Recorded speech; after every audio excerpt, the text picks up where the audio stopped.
Can Liverpool be champions of the Premier League this season? I certainly think so. In this video, we'll break down what I've thought of Liverpool so far. 4 games, 10 points, undefeated.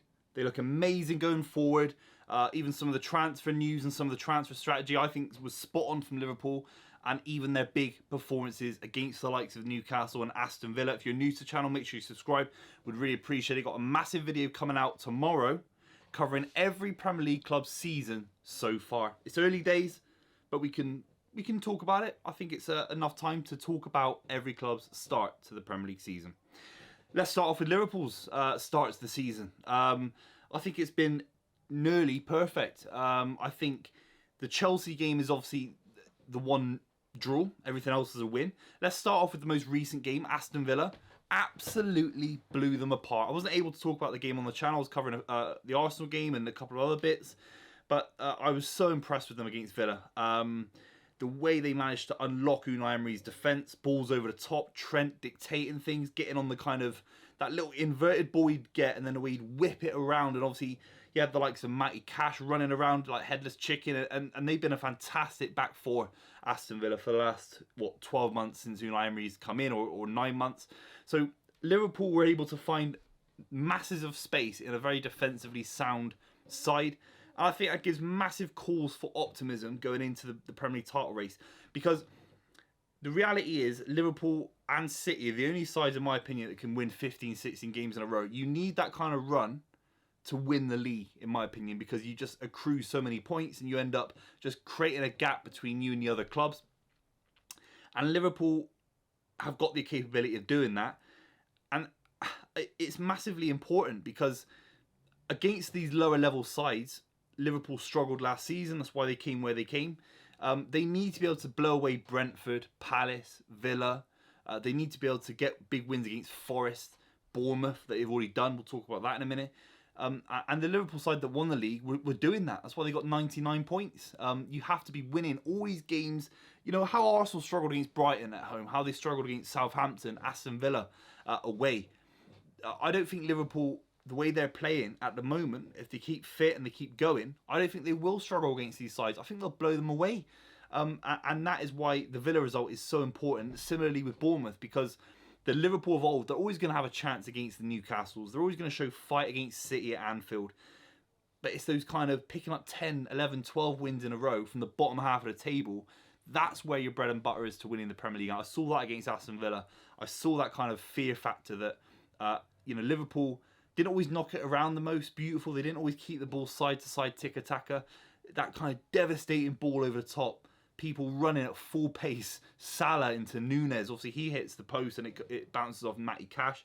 That kind of fear-inducing attack onslaught from Liverpool was on show at Anfield on the weekend. Very, very impressive indeed. Now, to complement that kind of win against Aston Villa, where they outclassed Villa, and they're going to do that for 80% of the league. Against Newcastle, there's an argument they were underdogs in this game, which is crazy. Saying that, it says a lot of how far Newcastle have come in the last few months under Eddie Howe, Champions League side, unlike Liverpool at the moment. And of course, Newcastle had big opportunities, but the reality is Liverpool got back into the game, a crazy red card, and Darwin Nunez is someone that we haven't talked about enough. I thought he was fantastic against Villa, and he's come on against Newcastle and made the difference. I thought he played well against Villa. He hits the opportunity really clean when it bounces off the post. And against Newcastle, with the way he's hitting across the ball, it's on his right foot. The ball's coming across him, and he's hitting across the keeper in Nick Pope. Could Nick Pope have done better in that game? I'm not sure, but seeing Nunez have that kind of form, have that kind of energy, the resilience that he's displayed after such a poor first season, I think is really exciting for Liverpool. If they can replace what they lost in Mane in terms of 25, 30 goals in all competitions in a season, the energy, the fear. People talk about Sadio Mane. He's probably gone out in a little bit of a whimper. Didn't really do well at Bayern Munich. He's gone to Saudi Arabia. His prime at Liverpool, maybe you're not always talking about the best goals in the world, but you're talking about goals where defences were so scared of his pace, his aggressiveness, and then the ruthless nature of how he'd finish opportunities. They weren't always De Bruyne curlers. They weren't always silky Berbatov skills, for example. It was just raw power, and it caused havoc and fear in the opposition. And I think Nunez has got that kind of Sadio Mane quality about him. There's no question about that. The resilience is a big factor as well against Newcastle. Coming from behind, away from home, I think Liverpool would have drawn that game last season based on how their players were playing. But seeing Salah so hungry for it, seeing McAllister so hungry for it in certain games, Trent looks up for it, Alisson putting off a world-class save. There are 4 or 5 players in this Liverpool side currently who are some of the best players in the league on form after 4 games. And that is a testament to Jurgen Klopp, and it's a testament to where Liverpool are at the moment. I think, in short, they're in a very, very good spot. Bournemouth, obviously, they should be smashing these lot. Bournemouth a little bit more defensively resolute, maybe. They're trying to be a little bit more under Areola.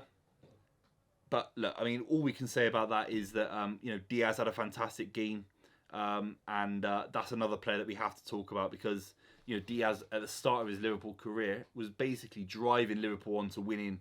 They won the League Cup, the FA Cup against Chelsea both times, but there's kind of the Champions League run, the Premier League run. I think it was boosted in January of 2020, 2021, 2022.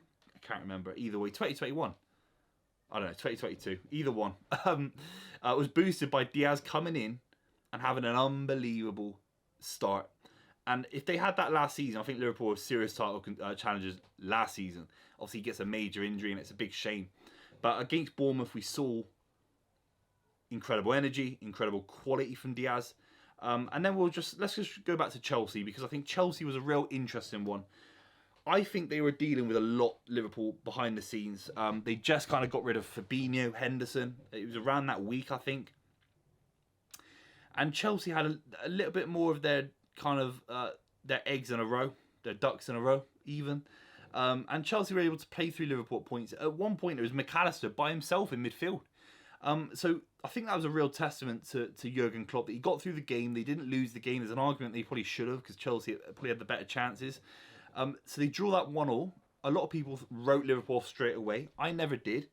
And it gave them the opportunity to assess the situation, think, right, we love Szoboszlai. I think Szoboszlai was great in the Chelsea game. He was great against Aston Villa. What a goal against Aston Villa. We need him in the side. He needs protection. McAllister cannot play in that position by himself. So they go out and get Endo. They go out and get Gravenberch.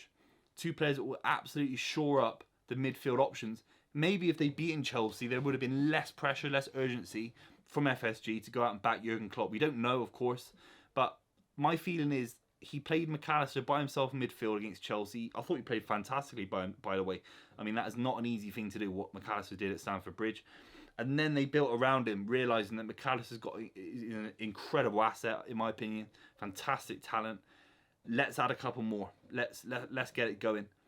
And then the big one we have to talk about very quickly, Salah. They kept Salah. He looks hungry, driven, like a true professional, like Ronaldo, whether it was year 1 of his career or year 25 of his career.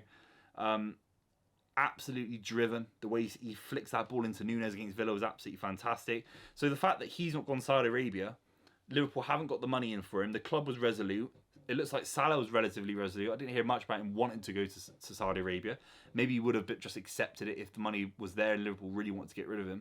The fact that they've not done that, kept him, and he's kind of got this desire and this hunger still, renewed hunger to still play for Liverpool, I think is admirable, And I'm adamant that is an absolute asset to Liverpool this season. I think he'll be a major force. He'll get 30 goals in all competitions easily. So that's just my wrap up after 4 games of Liverpool. Their start to the season, and if they can win the Premier League. If City don't win it, I think Liverpool win the Premier League. I think they're better than Arsenal. But you have to let me know what you think in the comments down below. Thank you so much for watching this far. Make sure you subscribe to the channel, and I'll see you soon.